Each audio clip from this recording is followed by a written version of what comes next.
So you've been very vocal about your recent lawsuit against President Obama and the NSA, but conservative activist Larry Klayman and the ACLU have also filed similar lawsuits against the NSA, and both resulted in either failure or a stayed ruling. What makes you think that you'll have any more success with these groups that are trying before you? I'm supportive of all the other lawsuits. It isn't exclusive that mine is the best, but it is slightly different.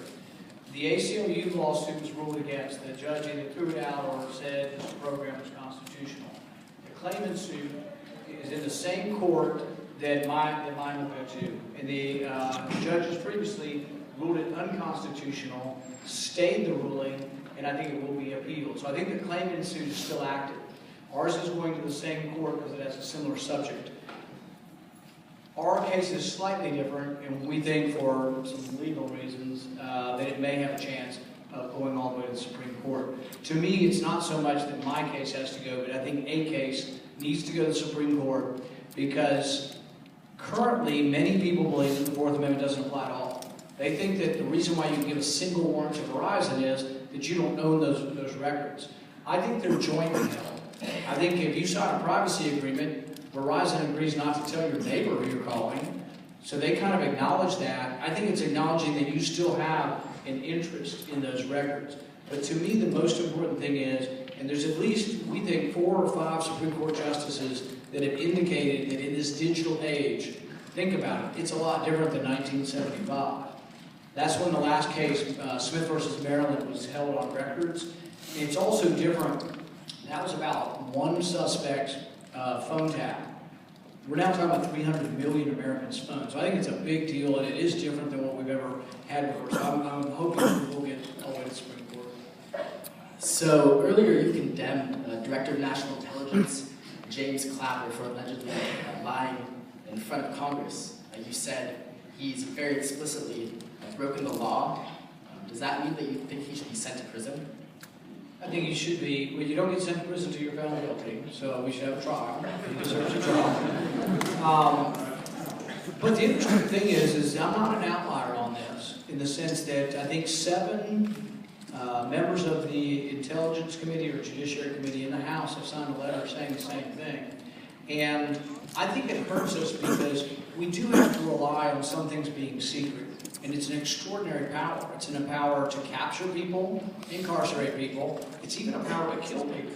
So that power needs to be overseen, and they have to be honest with us. If the people in charge of the Intelligence Committee are not being honest to Congress, and they're actually spying on Congress, I have grave doubts about everything they're telling me. So yeah, I think it is important.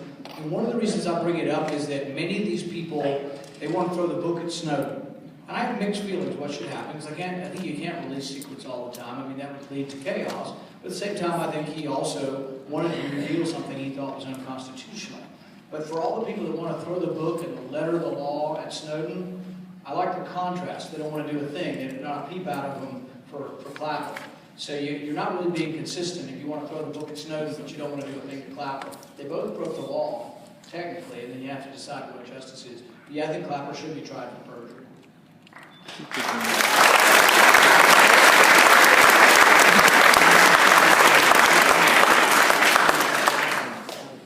So you say you're asked this all the time, but we want to get it in here too.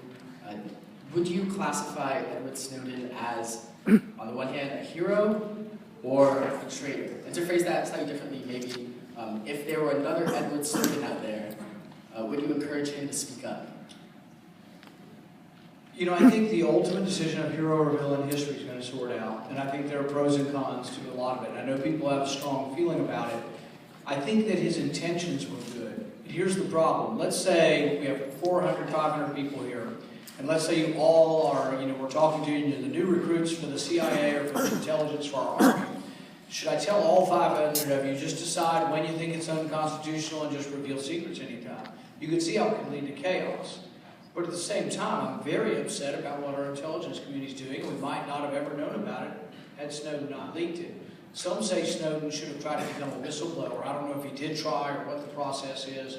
But I think on the one hand, you have chaos. Bradley Manning released 24 million pages. There's a chance that people could die from that. There's a chance that intelligence could get out that it could endanger our agents. And I'm not against spying. I mean, we will have people gathering intelligence around the world. And I don't think that we can allow willy-nilly, indiscriminate release of documents. But at the same time, I'm sympathetic to what was released because I think it's a real problem. So I have mixed feelings, is the bottom line. So you posed a very interesting question during your address. You asked about potential CIA spying on Senate computers. To quote you, if the CIA is spying on Congress, who exactly can or will stop them? So what would be your answer to this question? Well, see, here's the interesting thing, and this is worth everybody reading about. The way I understand it, this is what Senator Feinstein said in her speech. They came across something. They were given access to the CIA computers by the CIA. The search engine was created by the CIA. They say, I'm just going from what they're telling me, they say they found a report called the Panetta Review, which looked into some previous activities of the CIA, interrogation and detention, and they got it through the search engine.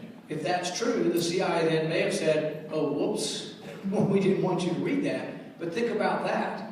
If it was a mistake by the CIA, you could say, well, it was a mistake, but why should the CIA be allowed to withhold an internal review from the people overseeing the CIA? So that, to me, is the arrogance that they think they're in charge, and it's too important to let members of Congress know about it. Well, if your members of Congress don't know about it, the people you have some interaction with and can get rid of or elect, then who is in charge? You can't have people who are not elected in charge of your government. And that is really, I think, the very definition of tyranny. So this, to me, is a very important thing. And I also want to make the point that I'm not saying that any of these people are necessarily evil or that they have bad motives. I think a lot of them have good intentions. And maybe they're not even abusing their power at all. The danger, though, is allowing that much power to go unchecked and not have reviewed by Congress. So we obviously don't have all the information yet. It's a recent scandal. But if these allegations of the CIA hacking into Senate computers do prove to be true, then who do you think should be held responsible? Would it be just CIA Director John Brennan, or perhaps some official higher up in the federal government? Yeah, that's a good question. I'm not sure I know the answer. Brennan was approved about a year or two ago. That's when I actually did the filibuster, was to his nomination. And so whether or not it's Brennan or someone who precedes him, but Brennan oversees it now. He's defending the program and saying it didn't happen. But here's the real direct question. There's some media here y'all need to ask. Ask Brennan, what about the Panetta Review? Why should Congress not be allowed to read the Panetta Review of the CIA interrogation program? I mean, if I'm not allowed to look at it, and this is something you also need to realize, much of this that goes on in the Intelligence Committee, I'm not allowed to read. Okay? The Intelligence Committee is allowed to read things I'm not allowed to read, and then the head of the Intelligence Committee is allowed to read some things that the rest of the Intelligence Committee isn't. Some of the revelations that have come forward, and the day before they came forward, the CIA calls up Senator Feinstein and Chaplin and says, oh, by the way, we've been collecting email for the last 10 years. It's going to be revealed tomorrow. You know, so we're really not in the loop on this stuff, and we're not overseeing it. They're doing what they want, and then when they get caught, they inform us, but that's not oversight. That's not representative government. This is incredibly important, not just because of abuse that may be occurring, but because of abuse that could happen if someone took the reins of power and really wanted to use this for malevolent purposes. All right, so we have time for just one more question for this interview. This is on a sort of different topic. There has been pretty extensive media coverage of your recent visits to places that don't usually vote Republican, like students at Howard University. You mean like Berkeley?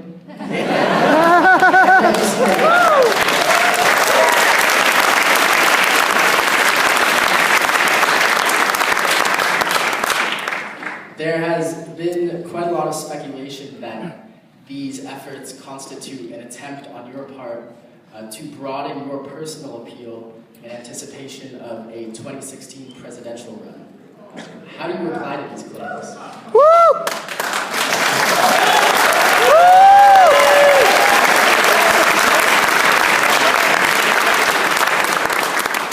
Maybe. of it might be that. Part of it might be that the Republican Party is, I've said they have to either evolve, adapt, or die. You know, it's a pretty harsh thing. I think, I was telling somebody the other day, remember Domino's finally admitted they had bad crust? I think the Republican Party admitted, okay? Bad crust, we need a different kind of party. But I think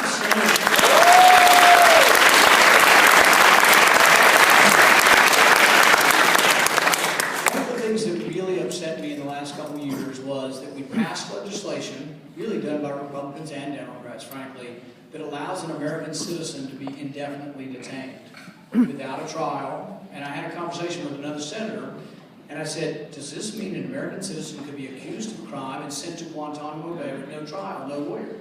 He said, yeah, they're dangerous. So it kind of begs the question, doesn't it? Who gets to decide whether you're dangerous or not? The reason why I think this is important is many sort of libertarian-leaning Republicans, people who believe in individual rights, this really bothers us. And I think it's a bigger audience than that, because think about it. If you're African American, Japanese American, Jewish American, Hispanic, have there ever been times when the government didn't treat you fairly? Have there ever been times when you said, you know what, the war on drugs has had a racial outcome. 3 out of 4 people in prison are brown or black. So something's going wrong. Maybe a candidate who would stand up and say, everybody deserves their day in court, the law should not have a racial outcome.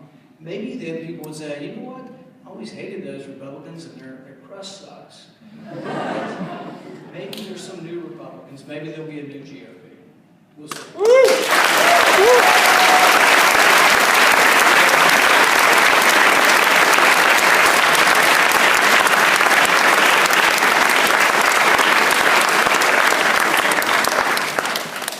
So we also have some questions from the audience. We passed out note cards before, and you guys have submitted some questions. So I was going to read a few of them to the senator. This actually relates to your last point. Do you think the issues of privacy and civil liberties could be used to bridge the partisan divide in Congress? You know, yes. I think there's a right-left nexus on this. One of the persons I work most closely with in Washington on NSA, spying abuse, more oversight needed is Ron Wyden. He and I don't agree on some economic liberty issues. You know, he's not so much for low taxes or less regulations. But on this, we're almost in 100% agreement on some of these intelligence issues. I think it's a way you could actually get things done. That compromise isn't always splitting the difference, but compromise meaning that your party label isn't as important as the issue is. So to me, I honestly would tell you, whether this was a Republican or a Democrat president, I would give exactly the same speech. And I think Ron Wyden would too. I think he's an honest progressive. In fact, I ribbed some of the others by saying, whatever happened to the good liberals around here, all right? You know, because you can be, I think, someone who isn't a progressive, be progressives who are honestly good, or I think very good on civil liberties. In fact, the president was. When he was a senator, President Obama was much better on civil liberties than he is now. Next question from the audience. If elected president, how would you respond to the recent increase of executive power? I think one of the biggest problems in the last 100 years, not Republican, not Democrat, but the last 100 years has been the increase in power of the executive. We have thousands of orders written by the executive. Montesquieu wrote and said, you know, he was big on the separation of powers and the checks and balances. He said when the executive begins to legislate, that becomes a form of tyranny. The check and balance is that the executive, the president's not allowed to legislate, only the legislature can. But it's a messy process, and everybody's got to just come to grips with that. It's a messy process, it's not easy. But that's why you have to convince people on the other side of the aisle to vote for your stuff. And it is also why we have so much contention over the health care plan. Not one Republican voted for it. Had there been some Republicans voting for it, or had the Democrats come a little bit to our side to have a discussion, I don't think we'd be having this big war in our country right now. So really, I think the way I look at issues is, we don't have to agree on everything. We are probably a mixture of people from parties and all different walks of life here. And let's say we take 10 issues. We're not going to agree on all 10. You know, we might agree on 3 out of 10. Why don't we work on the 3 out of 10 issues we agree on rather than spend our whole time fighting around the 7 out of 10?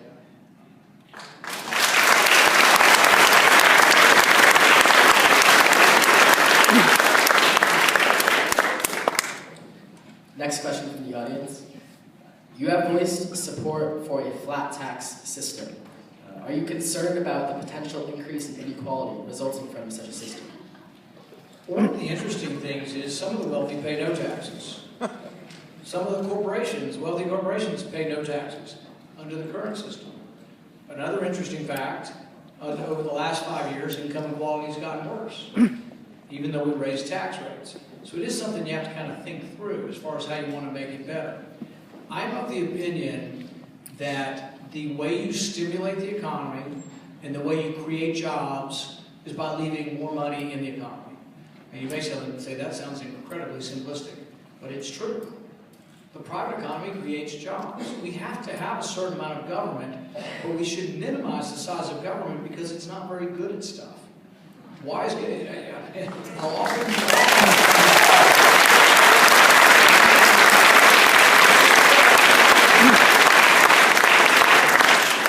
say it's not that government is inherently stupid, although it's a debatable point, is that they don't get the same signals.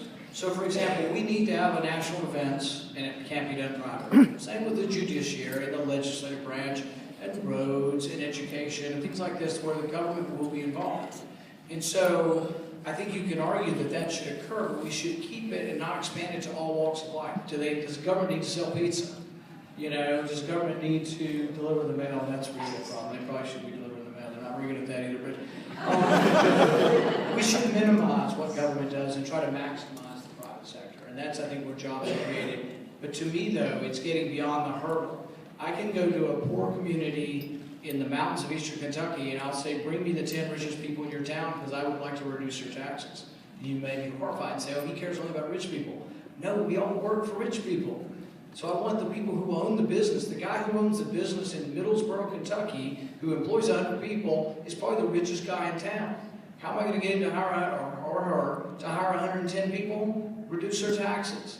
So we got to get over this class warfare that rich people are bad people. The top 1% pay 40% of the income tax. There are some exceptions to the rule. We should fix the exceptions, meaning that if there's some in the top 1% that aren't paying taxes, they should.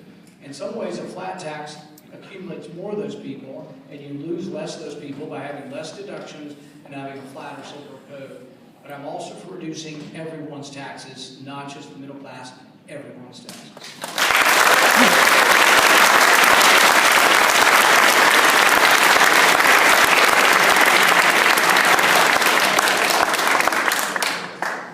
This is going to be your very last question. We are here at the #1 public university in the world. Something that's very simple. You're not at all biased, right? Of course not. This relates to that. Do you believe the federal government should play a role in supporting higher education? If so, describe. I believe in general that the more local control of education, the better. So you really are not at the Federal University of California, Berkeley. You're at the University of Berkeley, at University of California at Berkeley. You are a state school. And so education has primarily been at the state level. There is some federal influence through Pell Grants and things like that. I've decided to leave those alone when I've created budgets that cut a lot of money because I think a lot of people are dependent on them. I also think we have to figure a way forward. The biggest problem really isn't right now getting an education. We've got plenty of grants, people are getting into school, that's not the problem. The problem you need to think through is not getting a grant and getting into school, it's getting a job when you get out of school and how you're going to pay your loans back. What's happening is the loans are so big and the income's not as large that a lot of people are getting out and making something that's inadequate. I think one of the ways that we could fix and help students is to maybe give tax credits to students as they get out. Not forgive your loans, but let you reduce your taxes, because most people will be working, let you reduce your tax burden some as a way to pay off your student loans. Thanks,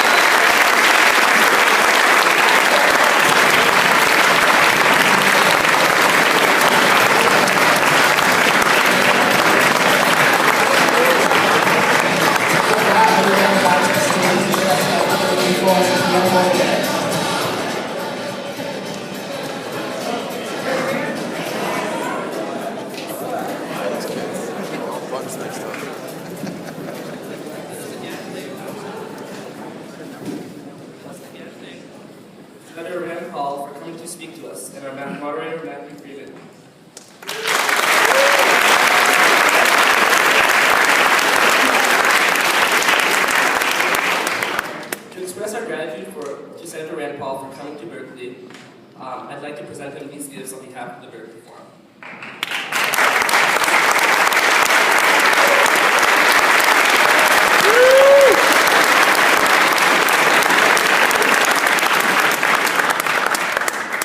Again, we'd like to thank you all for coming out to our first event of the semester.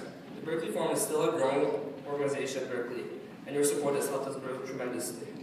Our next event will be an address by Nobel laureate and former Energy Secretary Stephen Chu. Make sure to check out for more events throughout the year on our website and Facebook page. On behalf of the Berkeley Forum, thank you.